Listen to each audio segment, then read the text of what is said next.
বিয়ে বাড়ি যেতে পারছো না, মন খারাপ করার কোনো দরকার নেই। আজকে আমি বানিয়ে ফেলবো বিয়ে বাড়ির মতো মটন কষা, একদম যেটা খেতে হবে একদম বিয়ে বাড়ি টেস্ট। তার জন্য 1 কিলো মাংস আমি ভালো করে ধুয়ে নেব, তারপর একটু কড়াইতে অয়েল গরম করে পেঁয়াজগুলো ব্রাউন করে ভেজে নেব।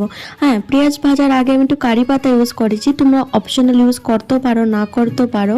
তারপর আমি এখানে জিঞ্জার গার্লিক পেস্ট দিয়ে দেবো আর একটা মশলা বানিয়ে ফেলবো, যেটাতে আমি ইউজ করেছি জিরা, হলদি, ধনিয়া গুঁড়ো, সব গুঁড়ো ইউজ করে লাস্টে আমি কাশ্মীরি লাল মির্চি ইউজ করেছি, কারণ সেটাতে কালার আসবে, অনেক সুন্দর কালার আসবে, মটন কালারটা তো রেড রেড হবে তাই।